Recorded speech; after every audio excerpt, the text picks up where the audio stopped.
Dos diversos instrumentos do homem, o mais assombroso é, sem dúvida, o livro. Os outros são extensões do seu corpo. O microscópio e o telescópio são extensões da sua vista. O telefone é a extensão da sua voz. Ainda temos o arado e a espada, extensões do braço. Mas o livro é outra coisa. O livro é uma extensão da memória e da imaginação. É assim que o escritor argentino Jorge Luis Borges inicia seu ensaio O Livro. Texto escrito por ocasião de sua primeira aula, ministrada na Universidade de Belgrano em 1979. No texto, o autor pensa o objeto livro como um instrumento sem o qual não poderia imaginar a sua vida e que não era menos íntimo a ele do que os olhos ou as mãos. Se você já ouviu e lembra do episódio Acervos Pessoais Abrigados em Museus-Casas, nós já falamos sobre esse poder dos livros em instigar nossa imaginação e nos fazer recordar do passado. Mas, se você ainda não ouviu, a gente te lembra que esse é o segundo episódio sobre acervos pessoais e bibliotecas abrigadas em museus-casas, que são aquelas casas onde poetas ou intelectuais viveram e, hoje em dia, acomodam os arquivos pessoais deixados por eles. Se quiser entender melhor sobre arquivamentos e tratamento de acervos pessoais, volta lá e escuta o primeiro episódio. A gente te espera por aqui. Para quem já ouviu o primeiro episódio, segue com a gente. Eu sou a Lívia Mendes, que você já conhece aqui do Oxigênio, e esse episódio foi resultado do meu trabalho de conclusão de curso na especialização em divulgação científica no LabJOR da Unicamp. E eu sou a Maíra Trinca, que também fiz o curso de especialização e que você já me conhece aqui do Oxigênio.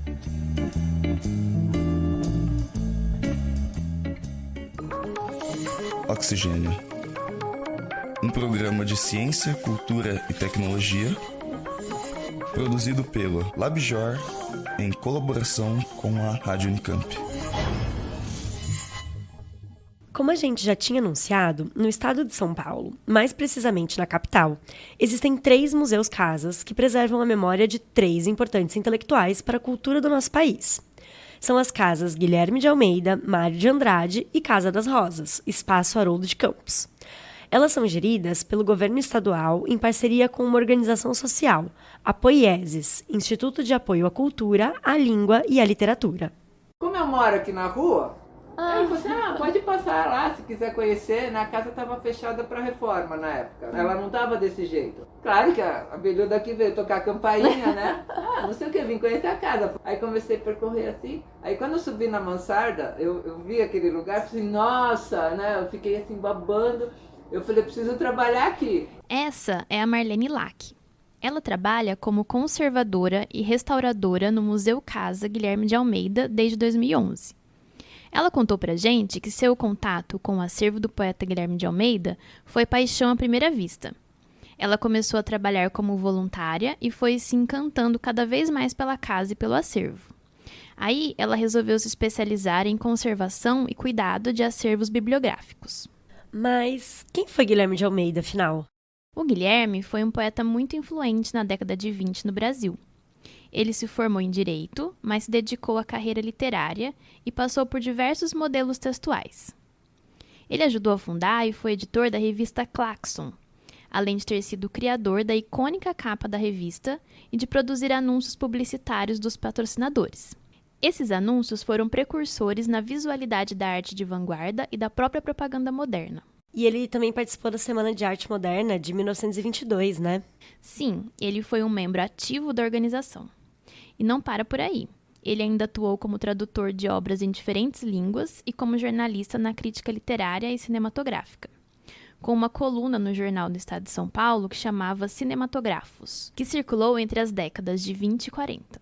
O Guilherme, ele era um cara muito bem articulado socialmente, então assim, conhecia todos os políticos, né? Essa gente assim, que mexia com lei, etc. Tá, ele fez hino da polícia, teve todo esse envolvimento dele, né? Ele morre em 69, e aí, assim, começa-se uma conversa já em 72, a gente está em plena ditadura militar, que isso se tornasse um museu para preservar essa memória do Guilherme. A Marlene relembrou essa influência política do Guilherme, que até compôs o hino da Polícia Militar, a pedido do capitão Antônio Augusto Neves, em 1964. Então, a ideia da abertura de um museu com todo o seu acervo começou logo após a sua morte. E em 1979, ele já foi inaugurado, no mesmo sobrado onde ele viveu, de 1946 até a sua morte, na rua Macapá, no bairro do Pacaembu.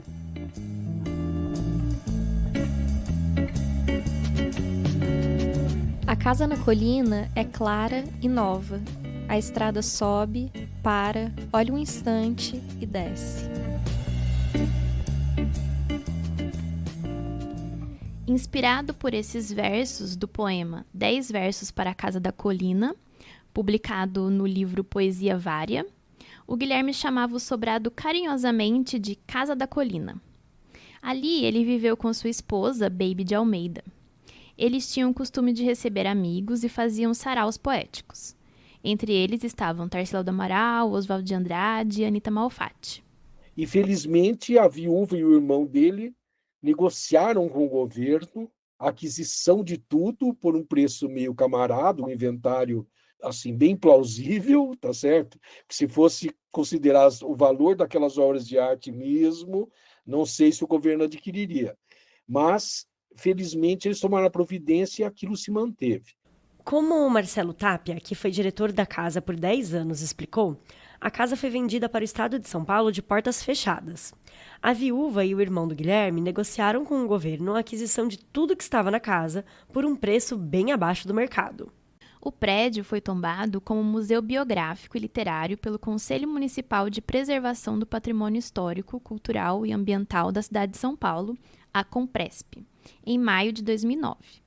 Além do importante acervo de obras de arte, como quadros de Di Cavalcanti, Lazar Segal e Anita Malfatti, ali também estão guardadas as primeiras edições dos jornais em que o poeta publicou textos, toda a sua biblioteca pessoal e os mobiliários, como algumas relíquias da Revolução de 1932. Lembra que a gente explicou lá no episódio sobre acervos pessoais como funciona a catalogação e o tombamento dos livros de uma biblioteca, que faz parte de um acervo pessoal? Na biblioteca do Guilherme de Almeida foram feitos aqueles mesmos procedimentos. Os livros têm um número de tombamento museológico e um outro número sequencial, que faz referência ao lugar de cada um deles na prateleira da biblioteca. Mas aquelas etiquetas que a gente está acostumado a ver nos livros das bibliotecas públicas não existem nos livros da biblioteca do Guilherme. Porque muitos livros não têm mais lombadas ou estão sem encadernação. Então, para preservar o material, elas não são utilizadas. Os livros também não ficam arrumados do mesmo jeito que ficavam quando o poeta ainda era vivo. Hoje em dia, eles ficam divididos por assuntos. São inúmeras possibilidades. Ao ponto de, por exemplo, a biblioteca aqui na casa, ela acaba fazendo parte da expografia. Então, porque esse andar aqui que a gente está, como ele não era intacto, essa biblioteca estava espalhada, ela não ficava exatamente aqui, porque assim, o Guilherme ele também tinha um escritório na Barão de Itapetininga. Como o Pacaembu era um bairro distante, ele morava aqui, só que ele trabalhava no centro. As redações dos jornais ficavam no centro, era muito mais fácil. E nesse escritório ele também devia ter um monte de livro. Né? Então, nessas transformações, a gente não tem como saber exatamente o que ficava aqui, onde que era, como que era a casa nessa época, essas estantes que ele usava. Tentando desvendar como era a biblioteca do Guilherme em vida, a Marlene foi encontrando algumas pistas, como a enumeração e organização dos livros pelos números de tombo. Para ela, é provável que os livros tenham sido catalogados a partir do primeiro andar da casa, onde fica a mansarda, que é um espaço com os telhados inclinados. E depois, o catálogo foi acompanhando a casa, até o térreo, onde hoje fica um espaço que é chamado de sala íntima, onde estão os livros encadernados, considerados mais luxuosos.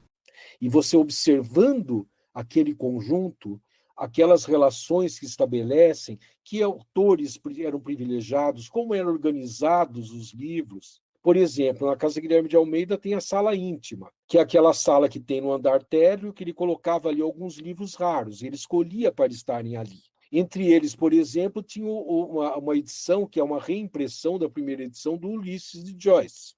Ele era o único entre os modernistas que tinha Ulisses. Isso é um dado relevante. Seguindo esses passos, dá para a gente construir um percurso imaginado para tentar entender como é que era a biblioteca do poeta e como funcionava na época em que ele era vivo. Em uma crônica, por exemplo, o Guilherme conta que estava buscando uma edição dos Lusíadas, do Camões. No texto, ele fala que estava à procura de uma edição específica. A biblioteca dele tem várias edições diferentes dessa obra portuguesa e a gente nunca vai saber exatamente qual dessas edições era aquela que ele buscava. Tudo isso faz parte de uma estratégia de vida e de disponibilidade, né, de conhecimento, aquilo que ele preferia ter mais à mão aqui ou ali, e tudo isso faz sentido.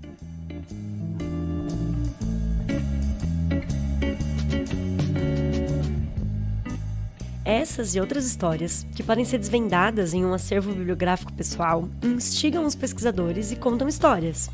Não só do dono daquela biblioteca, mas das relações dos livros com a vida cotidiana, histórica e cultural daquele espaço e daquele tempo.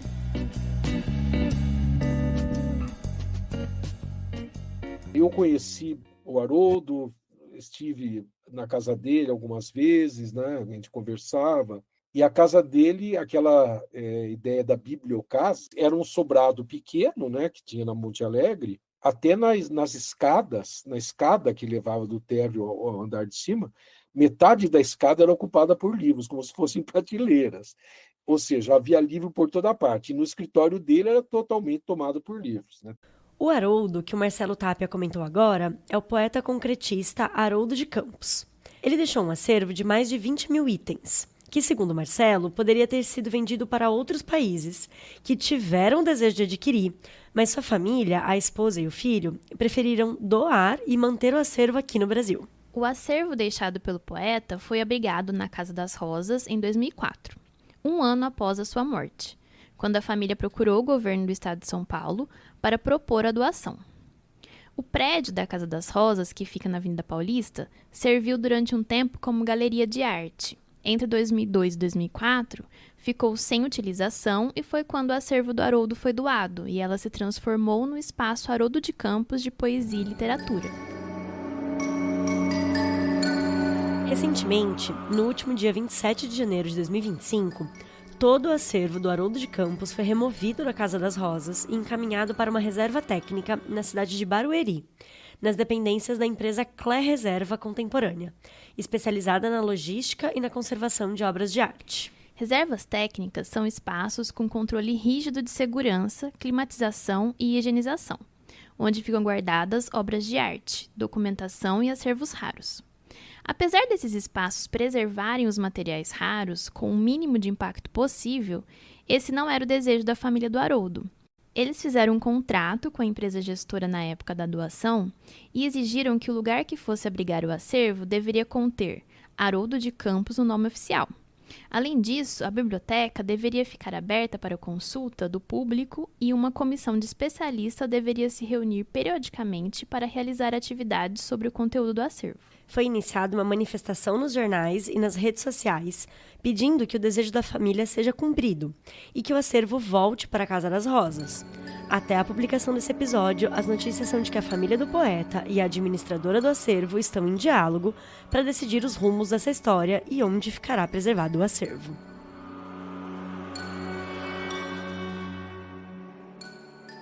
A produção literária, poética e tradutória do Haroldo de Campos tem relevância internacional, daí a importância do seu acervo pessoal. Ele foi um dos inventores da poesia concreta, junto com seu irmão Augusto de Campos e o amigo Décio Pignatari. A poesia concreta é aquele tipo de poesia que valoriza a forma visual e musical das palavras, mais do que os seus significados, diferente da poesia mais tradicional que a gente conhece, dividida em versos, rimas e métricas. Você deve lembrar daquela poesia concreta que ficou famosa, da palavra lixo, escrita usando a palavra luxo, fazendo uma relação entre essas duas palavras que são parecidas. Elas têm apenas uma vogal diferente, mas possuem sentidos totalmente opostos. Esse poema foi escrito pelo irmão do Haroldo de Campos, o Augusto de Campos, e é um exemplo de como a poesia concreta organiza as palavras na página, usando os espaços em branco, com tamanhos de letras diferentes, utilizando repetições de palavras e até formas geométricas, criando efeitos visuais e sonoros. Então, Haroldo queria explorar novas formas de comunicação poética e ajudou a criar o movimento da poesia concreta aqui no Brasil, em 1950. Foi também quando ele lançou seu primeiro livro de poesia, O Alto do Possesso. Daí em diante, ele continuou produzindo poesia, tradução e crítica literária até o fim da vida. Ele também foi um dos fundadores do grupo Noigandres e escreveu um dos livros mais importantes de poesia experimental brasileira, o Galáxias, que foi sendo elaborado ao longo de mais de 10 anos. Ele venceu 5 prêmios Jabuti e é constantemente rememorado em universidades e compêndios literários pelo mundo. Ele via o passado como algo para o qual a gente sempre deve olhar com um olhar crítico, porque a construção da visão do passado é uma construção ideológica. Ela vai sendo sedimentada ideologicamente por quem está no poder, pelos grupos que estão no poder, pela visão hegemônica que vai se sedimentando, né? E a visão do Haroldo era contrária a isso. Ele via permanentemente a necessidade de olhar para o passado com um olhar crítico e procurando distinguir no passado aquilo que importava e aquilo que não importava para o presente e para o futuro. E isso significa que a visão dele em relação ao futuro era uma visão crítica, uma visão de quem desejava um futuro de transformações, né, de avanços. Esse que você ouviu é o Júlio Mendonça. Ele é ex-coordenador do Centro de Referência Haroldo de Campos. Especialista em gestão pública, o Júlio trabalhou na coordenação do acervo por 10 anos. A gente perguntou para ele sobre a importância da obra do Haroldo de Campos para a formação literária no Brasil e no mundo. E ele enfatizou que a principal chave de leitura da obra do Haroldo são as suas próprias percepções sobre a memória e o tempo, o passado e o futuro. Esses conceitos tão relevantes para a formação e preservação de acervos históricos. Esses ideais de passado, presente e futuro foram a base da teoria tradutória que o Haroldo chamou de transcriação. A transcriação é um trabalho de recuperação, a partir da tradução, de obras e autores relevantes, que muitas vezes foram esquecidos. Mas não é qualquer tradução. Nesse caso, é uma tradução criativa, que não fica presa apenas no sentido das palavras, mas que mantenha o espírito, o tom, o ritmo e o impacto da obra que está sendo traduzida em um novo idioma. A gente pode perceber que aquelas ideias da poesia concreta também estão presentes na transcriação, em explorar a grafia, a forma e a musicalidade das palavras. Então, a relação do Haroldo com a memória era uma relação crítica o tempo todo, instigante o tempo todo. Por isso, acho que é uma função nossa, ao trabalharmos com um acervo de um autor como esse, que tinha uma visão como essa, estarmos também permanentemente atentos ao repensamento do passado e ao repensamento do futuro. O presente é a realidade dinâmica, complexa diante de nós, que nos desafia o tempo todo e que nos demanda novas leituras, novas atitudes. Para isso, acho que, seguindo o pensamento do Haroldo, temos que sempre pensar o passado a partir de questões que estão sendo discutidas no presente e pensar os nossos desejos para o futuro de maneira crítica em relação ao que estamos enfrentando no presente.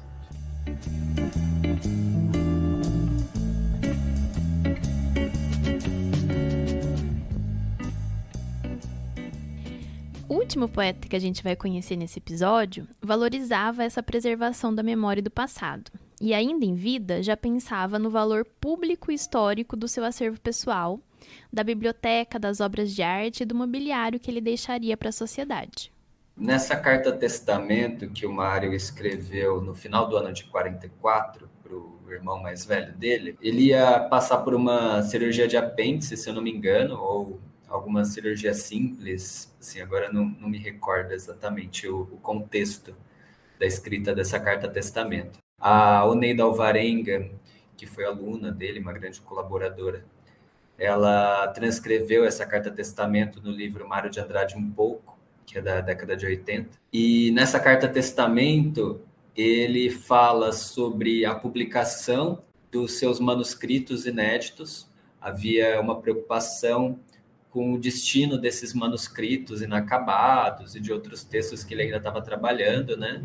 Ele deixa uma série de orientações para a Oneida Alvarenga, sobre a publicação desses textos, e também fala sobre o seu enorme acervo que ele juntou, né, ao longo da sua vida, né, o seu acervo de artes plásticas, seu acervo de arte popular, de obras de arte, os seus livros, né, inclusive até o seu acervo pessoal, né, de cartas. O Arthur Major, que você ouviu agora, é historiador e técnico de programação cultural da Casa Mário de Andrade.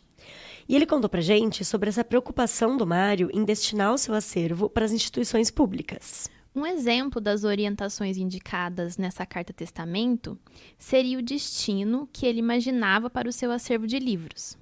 Ele queria deixar quase todos os seus livros na Biblioteca Municipal de São Paulo, que hoje recebe seu nome. Não à toa, ele valorizava os espaços de bibliotecas. O Mário foi diretor do Departamento de Cultura de São Paulo de 1935 a 1938 e ampliou a rede de bibliotecas municipais para os bairros mais periféricos, com programas que estimulassem a leitura entre a classe trabalhadora. Então, isso mostra uma preocupação muito grande do Mário de Andrade com a salvaguarda desse acervo, né, de pensar quais instituições poderiam cuidar desse acervo e disponibilizá-lo para o público, né? Uma grande preocupação com tornar esse acervo um patrimônio do povo brasileiro, e ele deixa isso bem claro no final da carta, né? Que ele não tinha colecionado aquilo para ele mesmo, que ele só se considerava um salvaguarda do patrimônio brasileiro. O Mário de Andrade foi um dos principais poetas e idealizadores do movimento modernista e da Semana de Arte Moderna, em 1922. Um escritor múltiplo, foi poeta, pesquisador, músico, crítico de arte e gestor cultural. Ele também integrou o grupo fundador da revista Claxon, junto com o Guilherme de Almeida, além de ter publicado livros essenciais para a história literária brasileira, como Pauliceia Desvairada, seu primeiro livro de poemas, e Macunaíma. Essa multiplicidade poética pode ser vista nos livros que ele tinha na biblioteca. Ali estavam obras em diferentes línguas, inglês, francês, alemão, que vinham com uma variedade de anotações nas margens. As marcas deixadas pelo Mário de Andrade nos livros revelam um leitor crítico e agudo, que exercia por meio da leitura um ato de devoração intelectual. Uma curiosidade da sua biblioteca é que quando ele gostava muito do livro, ele comprava 2 exemplares. Um ele lia, folheava, escrevia nas margens, e o outro ele conservava intacto, com a ideia de durar, permanecer. Ele tinha uma grande preocupação com isso de guardar as coisas, prevendo o futuro. Entre esses poetas que a gente está conhecendo as curiosidades dos seus acervos, o Mário era o mais organizado. Conforme sua biblioteca foi crescendo, ele criou um sistema de catalogação dos livros. As etiquetas de classificação que eram colocadas nos livros indicavam, nessa ordem, a letra maiúscula a sala, o algarismo romano a estante, a letra minúscula a prateleira e o algarismo arábico a posição sequencial do volume na prateleira. Com isso, dá para perceber que o Mário também não gostava de emprestar seus livros. Ele chegou a colocar uma advertência de vidro em uma das estantes que dizia: "Não empresta o livro, a casa é sua, venha ler aqui". O acervo do Mário não está mais abrigado na casa onde ele viveu desde 1968, quando a sua família doou toda a biblioteca, o arquivo e a coleção de artes plásticas para o Instituto de Estudos Brasileiros da USP. Diferente do que ele imaginou naquela carta-testemunho que a gente te contou. Mas a casa onde ele viveu foi transformada em museu. Ele não pensava na criação de um museu dedicado a ele, né, obviamente. Muito menos na sua própria casa. Ele não entendia a sua casa se tornando um museu, né? Mas tem, enfim, é um pouco da humildade do Mário de Andrade, né? De como ele se enxergava. Eu não sei o que ele diria se ele estivesse vivo hoje em dia e visse a casa dele se tornando um museu, desse acervo, ao contrário do que ele havia determinado, né? Mantendo-se integrado, né? Com a ideia de um fundo, com a sua própria lógica interna. Mas foi algo muito importante, né, para manter vivo o legado do Mário de Andrade.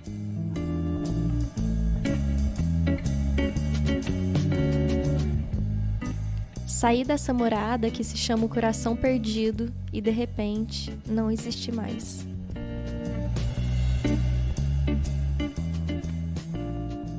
Inspirada nessas palavras da crônica O Terno Itinerário, ou trecho de antologia do livro Os Filhos de Candinha, publicado em 1942, A casa de 3 sobrados geminados, onde o Mário viveu com sua família, mãe, tias e irmãos, era apelidada de Morada do Coração Perdido. A casa foi tombada logo depois da sua morte, em 1946, pelo Serviço do Patrimônio Histórico e Artístico Nacional, o SFAM, a partir de um movimento articulado por amigos e admiradores do poeta. Ela se tornou formalmente um museu da Secretaria de Estado da Cultura em 2018, quando passou a integrar a rede Museus Casas de São Paulo, junto com os outros 2 Museus Casas que a gente já falou aqui, a Casa Guilherme de Almeida e a Casa das Rosas, Espaço Haroldo de Campos. Na casa onde fica o museu está um pequeno acervo de móveis originais e objetos pessoais do escritor. Ali também acontecem as atividades do Centro de Pesquisa e Referência Mário de Andrade, que incentiva a preservação do patrimônio cultural deixado pelo poeta. As atividades incluem exposições de curta duração, além da exposição de longa duração A Morada do Coração Perdido, que inclui objetos pessoais, móveis originais, textos, fotos e vídeos, e atividades relacionadas à literatura, música, artes plásticas, cinemateca e produção teatral. Na correspondência com o Paulo Duarte, que está no livro Mário de Andrade por ele mesmo, ele fala um pouco sobre essa ideia que ele tinha de museus, o que ele pensava como museu. Ele tinha muita convicção da missão educativa, do museu como uma instituição cultural dinâmica, né? E do patrimônio também como algo dinâmico, não como algo estático, paralisado no tempo. O Arthur destacou essa importância que o Mário dava para a própria museologia. Ele deixou suas ideias registradas nas correspondências que trocou com o Paulo Duarte, o seu amigo jornalista intelectual.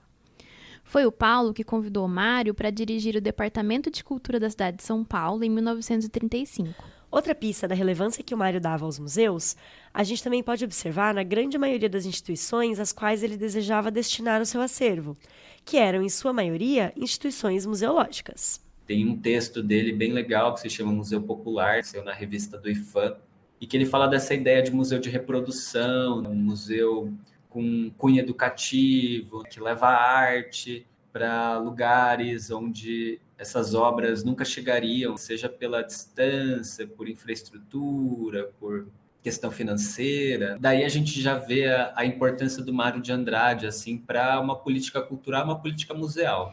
Em 1936, o Mário de Andrade foi convidado para redigir o anteprojeto de criação do SFAM, o Serviço do Patrimônio Histórico e Artístico Nacional, criado em 1937. Hoje em dia, essa instituição passou a se chamar Instituto do Patrimônio Histórico e Artístico Nacional, conhecido como IFAM. Até hoje, passados quase 90 anos, as ideias contemporâneas do anteprojeto, escrito pelo Mário, impressionam. Mas a gente vê, por exemplo, pelo anteprojeto que ele escreveu para o SFAM, no seu rascunho de um projeto de política patrimonial nacional, a importância que ele dá para o patrimônio imaterial e para o patrimônio cultural ligado a manifestações populares, manifestações da classe trabalhadora, em oposição aos grandes monumentos, patrimônio de pedra e cal. O projeto não foi aprovado com todas essas inovações que acabou passando para a criação do SFAM, foi bem menos ousado. E hoje em dia só isso está sendo revisto, e essa ideia do patrimônio cultural, patrimônio imaterial, tem sido resgatada. Mas é uma coisa que o Mário de Andrade já estava pensando em 1936, que é quando ele escreve esse anteprojeto. Por tudo isso, foi muito importante a participação do Mário de Andrade para além da sua obra literária,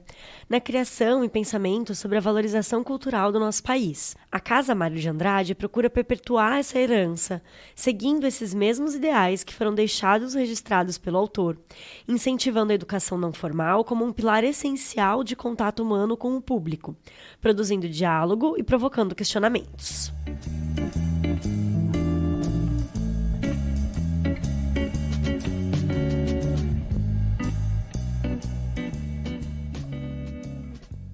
Com certeza, perto de você deve ter algum museu ou espaço de cultura, com algumas bibliotecas ou até um acervo pessoal para consulta. Eu espero que você tenha ficado instigado pelo tema e procure participar das atividades e explorar os espaços de memória aí da sua cidade. E por que não desbravar outras regiões? O roteiro desse episódio é da Lívia Mendes, que também realizou as entrevistas. A revisão é minha, Maíra Trinca, que também apresenta esse episódio, e da Simone Paloni, coordenadora do Oxigênio. A pesquisa teve orientação do professor Rodrigo Bastos Cunha e é parte do trabalho de conclusão de curso da especialização em jornalismo científico do LabJOR. As reportagens desse trabalho também foram publicadas no dossiê Museus, da revista Consciência, que você pode ler na página consciência.br, o com M de museu. Os trabalhos técnicos são de Daniel Rangel e Carol Cabral. A narração dos poemas é de Lídia Torres. O Oxigênio conta com o apoio da Secretaria Executiva de Comunicação da Unicamp. Você encontra a gente no site oxigênio.consciência.br, no Instagram e no Facebook, basta procurar por Oxigênio Podcast. A trilha sonora é da Biblioteca de Áudio do YouTube. Obrigada por nos escutar e nos encontramos no próximo episódio.